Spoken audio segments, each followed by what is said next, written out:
Hi guys, we're Enquire Within, and this is Antichrist magazine.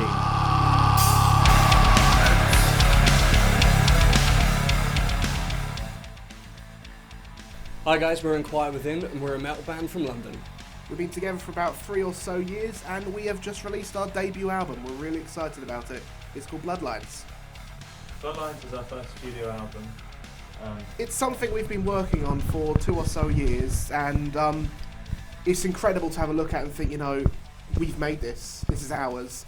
And it's even better that people are excited about it, not just us, that we've made an impact on someone and they like it. You could feel the sort of the vibe of everyone actually waiting to hear from us. Yeah, I think it's something that we can all be proud of. Yeah, definitely.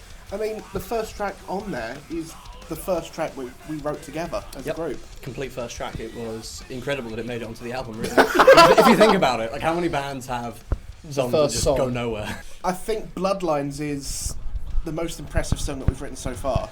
It's definitely the most developed, Yes. so it's got quite a clear narrative thread through it, musically speaking. I think Bloodlines, it just shows how much we've grown. If you look at Blind as the first song we've ever written, we made a decent metal song. It's cool, Decent metal it's song. fun, it's nice to listen to. Bloodlines just takes it up to a whole new level.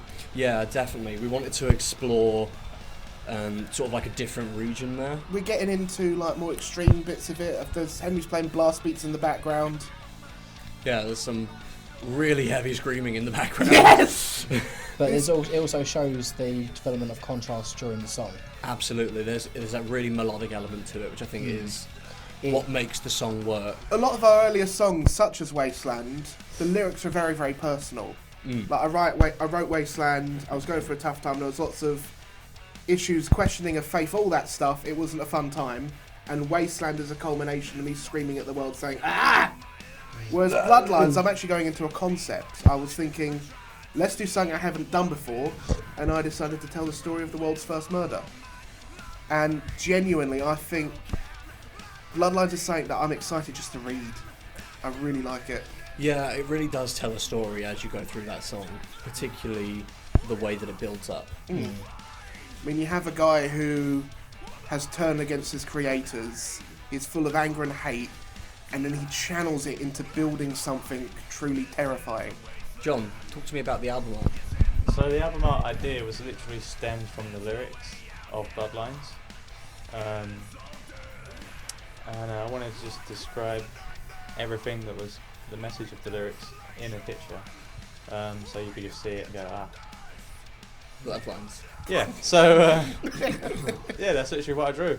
But I really liked the artwork you got at the end, because it does show the message of the song. It's a guy, he's puppeted, literally held up by lines of blood. I loved it.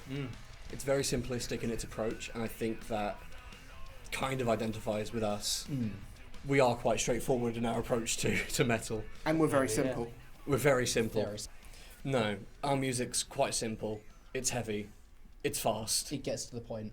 I'd say it's a bit of both. I mean, there are bands like Bloodywood, who are some of the more exciting bands I know out there right now, and I love them. They've managed to do it from the ground roots up. They started off by investing a lot of their own money into it and building it up from the grassroots. That's not something we can do. And I think that if anyone was to go to us and say, hey, do you want to do what you're doing right now for the rest of your life as a full-time job? We'd say yes, most definitely. Because that's the problem right now, is that we have our day jobs. We have a full-time job to worry about. We can't balance everything out as if it was 2 full-time jobs. And that is the main thing that makes record deals probably a little bit more important than what a lot of people think they are. It's important to have a record label deal because it's the full-time job of being a musician. They give you an opportunity to push yourself and really show what you're worth. They've also got contacts with people that are beyond you usually, and you can use them to promote yourself and get out there. Yeah, I think being able to lean on that experience of people with record deals, as well as their position, they know people in the business, and being able to put your music to the right people. Yeah, that's it. I think that's the advantageous bit. When it comes to looking for gigs and getting gigs, we are very independent at the moment. We don't have a promoter. We are going out and finding our own venues, paying for our own venues, getting the bands to come and join us so that we can try and put on the best shows possible. We do have a couple of connections where they do their own thing, they have their own shows, and it's amazing to be able to work with people like that. But in this, as it is currently, there's just not much around where we are. And because of that, we have been forced to try and keep the momentum up ourselves. And it adds to the sort of scene, it adds to everything around us. It gives us the responsibility, but it also allows us the continued momentum afterwards. If we get a good show, we put a good show on, more venues want to have us in, they get to know us, more bands want to come play with us, and we help evolve the scene and the industry around us. Where at the moment, one of the biggest areas of London where everyone thinks metal is at its peak, it's currently asleep, and we're trying to bring it back from that sleep. Do you know what? I'd say the best gig, my favourite gig that we've done, has been Sarcoma Fest. Yes. The one that was given to us by Colin Tyler. It was, I think we wouldn't be here today if it wasn't for Sarcoma, because that was our first feel of actually playing for a real audience. Before then it was, 4 or 5 people, we'd bring our friends, the bands would bring their friends, we wouldn't really be getting out much. Sarcoma Fest was our first time in front of an audience who didn't know us. There was Jim Bierman who came up to do the compare, and Colin Tyler thought of us to put us on stage. Everyone was so lovely that day. Oh, it was just incredible. such a good cause. That was the first time I felt like we'd done a proper gig. And I genuinely, we wouldn't be here if it wasn't for that, I believe. So we've got Metal to the Masses in December. That'll be Heat 1 for 2020 competition. And then from there, we'll take all our experience and our stage presence, and we'll move it over to the HRH Metal Fest, which is going to be headlining stage 2. So yeah, I think HRH Metal over in Birmingham is going to be a big thing for us, because it'll be our first time on that size of a stage. So it'll be really interesting to see how we adapt our performance for that and for that audience, because it will be completely unknown to us. We won't know anyone there. It'll be great. I mean, we've been gigging now for just shy of 4 years. In February with the HRH Metal, that is going to be 2 months shy of our 4-year anniversary together. And it's incredible to think that we've come from playing little dive bars to actually playing for an established festival. Yeah, that journey is quite incredible. It's certainly quite humbling to realise that It's surreal.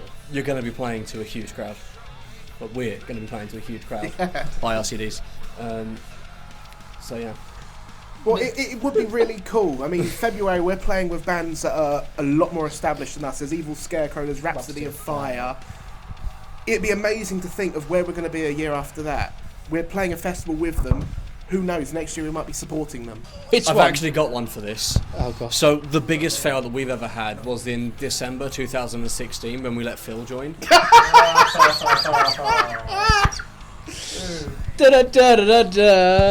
Case in point. No, actual biggest fail, cricketers. Oh no, that was dreadful. That was awful. Wait till you hear what I've got to say about it. So we were in a situation where we had no monitors, so we couldn't hear ourselves.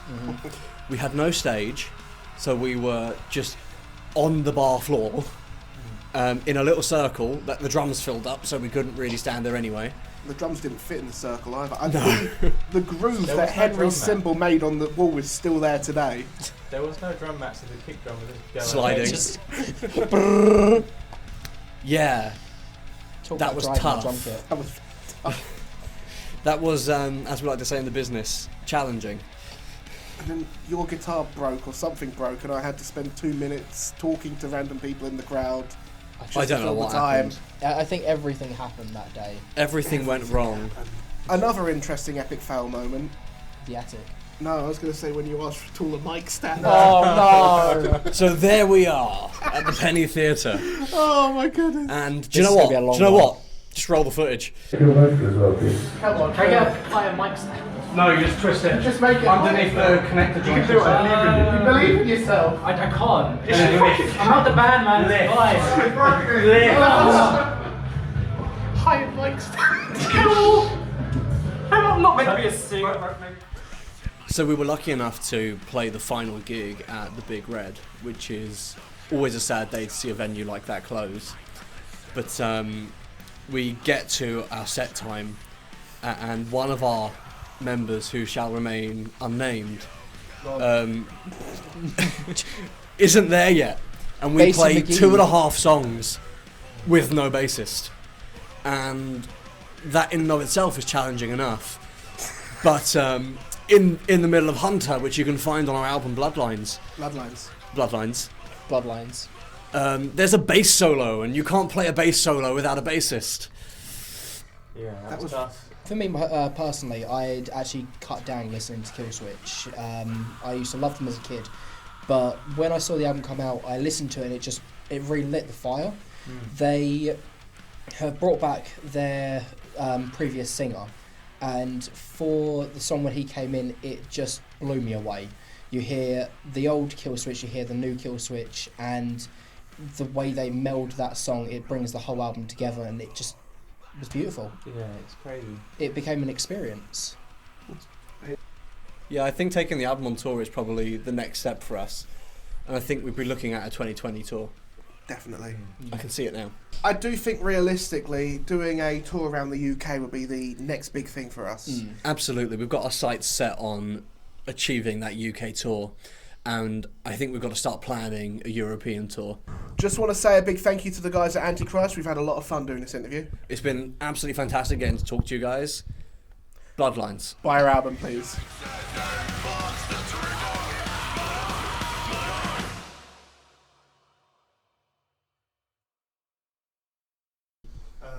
In February, we're sharing a stage with Evil Scarecrow. And it'd be great to actually do something with them in the future. In February, we're going to be in the room next to Evil Scarecrow.